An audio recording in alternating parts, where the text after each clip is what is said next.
तो दोस्तों, एक रेलवे स्टेशन जहां दिन भर भीड़ भाड़ रहती है, वहीं रात के समय वीरान और खौफनाक लगने लगता है। अंधेरे में खाली प्लेटफॉर्म, धीमी रोशनी में चमकती पटरी और दूर से आती ट्रेन की आवाज एक अजीब सा माहौल बना देती है।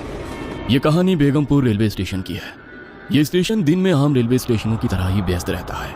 हर घंटे ट्रेनें आती जाती रहती हैं, यात्री प्लेटफॉर्म पर दौड़ते रहते हैं और अनाउंसमेंट की आवाज चारों ओर गूंजती रहती है। लेकिन जैसे ही सूरज ढलता है और रात का अंधेरा घिरता है, ये स्टेशन किसी और ही दुनिया का हिस्सा लगने लगता है। रात में यहाँ कोई भी ट्रेन रुकती नहीं। सभी ट्रेनें तेजी से इस स्टेशन को पार कर जाती हैं, मानो कुछ ऐसा हो जिसे छूने से वे भी डरती हों। प्लेटफॉर्म नंबर 3 की औरतों को देखता भी नहीं, क्योंकि यहाँ के लोग कहते हैं कि वहाँ कोई और भी मौजूद है, कोई ऐसा जो अब भी अपनी आखिरी ट्रेन पकड़ने की कोशिश कर रहा है। करीब 5 साल पहले इसी स्टेशन पर एक दर्दनाक हादसा हुआ था। इस घटना के बाद से ही कुछ अजीब चीजें होने लगी। ये कहानी एक ऐसे रेलवे स्टेशन की है जहां देर रात रुकने की हिम्मत कोई नहीं करता। अब आप इस कहानी को एक अफवाह मान सकते हैं या सिर्फ एक पुरानी दंत कथा, लेकिन ये कहानी उन घटनाओं पर आधारित है जो एक रेलवे कर्मचारी अजय ने खुद अनुभव की थी। अगर आप इस स्टेशन के प्लेटफॉर्म नंबर 3 पर रात के समय अकेले खड़े हों तो शायद आप भी वही महसूस करें जो अजय ने किया था। अजय एक रेलवे कर्मचारी जिसने पिछले 12 सालों से भारतीय रेलवे में काम किया था। कुछ महीने पहले ही उसकी ट्रांसफर बेगमपुर रेलवे स्टेशन पर हुई थी।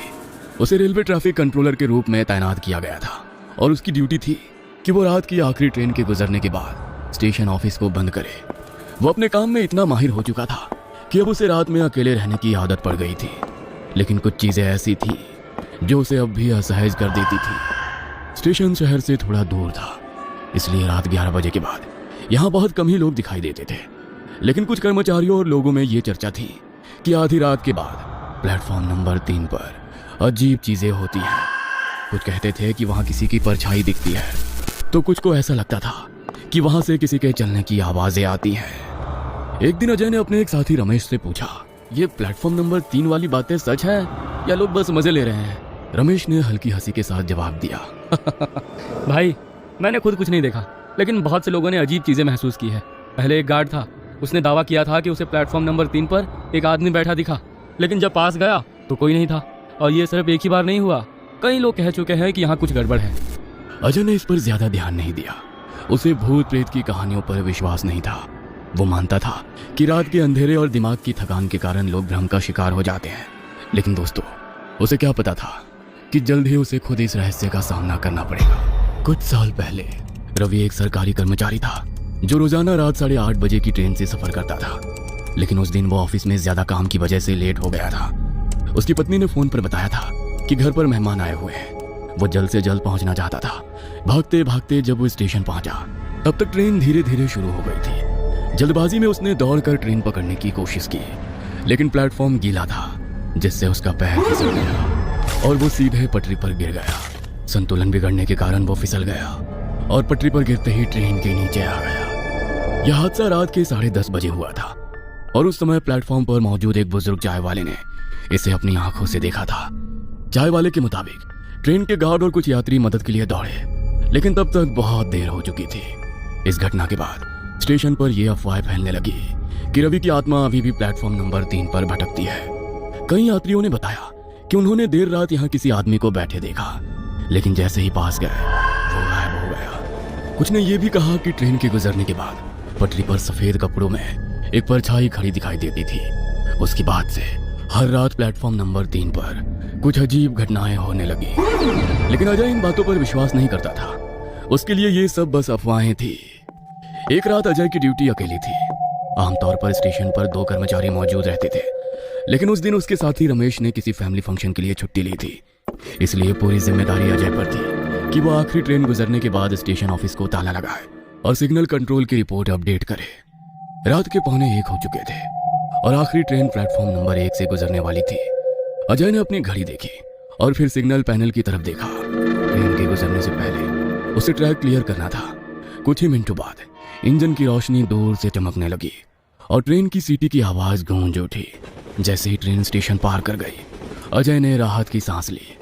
अब बस कुछ कागजी काम निपटाने थे और फिर वो स्टेशन की लाइटें बंद करके घर जा सकता था। उसने अपनी सीट पर बैठकर रजिस्टर खोला और ट्रेन की रिपोर्ट भरने लगा। लेकिन तभी उसे प्लेटफॉर्म नंबर 3 से किसी के बोलने की आवाज सुनाई देने लगी। पहले तो उसे लगा कि शायद ये हवा का असर है, लेकिन कुछ ही सेकंड में आवाज और स्पष्ट हो गई, जैसे कोई किसी से बातें कर रहा हो। उसने सीसीटीवी स्क्रीन पर नजर डाली, लेकिन वहां कुछ नहीं था। स्टेशन पूरी तरह सुनसान थी। फिर भी उसे ऐसा महसूस हुआ जैसे कोई उसे देख रहा हो। शायद मेरा दिमाग खेल रहा है, उसने खुद से कहा और अपने रिपोर्ट में ध्यान देने लगा। लेकिन जैसे ही उसने स्टेशन की लाइट्स बंद करनी शुरू की, प्लेटफॉर्म नंबर 3 पर एक परछाई दिखी। वो एक आदमी की आकृति थी जो बिल्कुल स्थिर खड़ा था। अजय ने टॉर्च उठाई और बाहर जाने का फैसला किया, लेकिन जैसे ही उसने प्लेटफॉर्म की तरफ कदम बढ़ाया, हल्की ठंडी हवा उसके चेहरे से टकराई।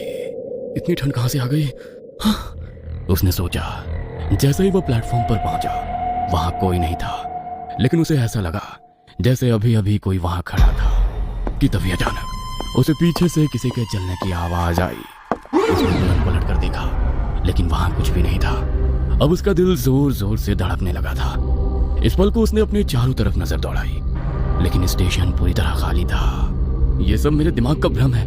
हाँ, अजय ने खुद को समझाने की कोशिश की, लेकिन अंदर ही अंदर वो अब डर महसूस करने लगा था। वो तेजी से वापस स्टेशन मास्टर के केबिन की ओर भागा और दरवाजा बंद कर लिया। अंदर आते ही उसने घड़ी देखी। रात के ठीक 1 बज चुके थे। उसने कुछ देर तक गहरी सांस ली और अपने काम में वापस जुटने की कोशिश की, लेकिन उसे यह एहसास होने लगा था कि जो भी हो रहा था वो सिर्फ उसका भ्रम नहीं था। कुछ तो था जो स्टेशन पर मौजूद था। इस रात की घटना के बाद अजय काफी परेशान रहने लगा। उसे यकीन हो गया था कि जो कुछ भी उसने देखा और महसूस किया वो सिर्फ उसकी कल्पना नहीं थी। उस रात के बाद से वो ठीक से सो नहीं पाया। जब भी वो आंखें बंद करता, उसे प्लेटफॉर्म नंबर 3 पर खड़ा वो साया याद आता।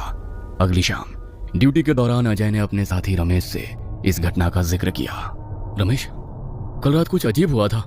प्लेटफॉर्म नंबर 3 पर कोई खड़ा था, लेकिन जब मैं पास गया तो वो गायब हो गया। मैंने किसी की आवाज भी सुनी। रमेश ने हंसते हुए कहा। अजय, रात की शिफ्ट में अकेले होते होते तेरा दिमाग खराब हो गया है। नहीं यार, मैं मजाक नहीं कर रहा। कुछ तो है वहां। तू भी तो यहाँ काफी वक्त से काम कर रहा है ना? क्या तुझे कभी कुछ अजीब नहीं लगा? रमेश थोड़ी देर तक चुप रहा, फिर बोला, सच कहूं तो मैंने कभी खुद कुछ ऐसा महसूस नहीं किया, लेकिन कई लोगों से सुना है कि प्लेटफॉर्म नंबर 3 पर रात में मत जाना। मैंने इसे अफवाह समझकर कभी ध्यान नहीं दिया। रमेश की बातें सुनकर अजय संतुष्ट नहीं था।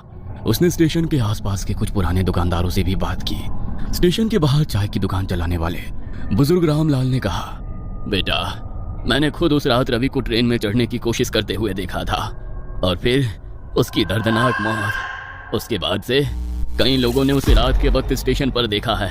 कुछ कहते हैं कि वो अब भी आखिरी ट्रेन पकड़ने की कोशिश कर रहा है। अब अजय को पूरा यकीन हो गया कि ये कोई मनगढ़ंत कहानी नहीं थी। अजय डर से बीमार पड़ने लगा और एक दिन ड्यूटी पर नहीं आया।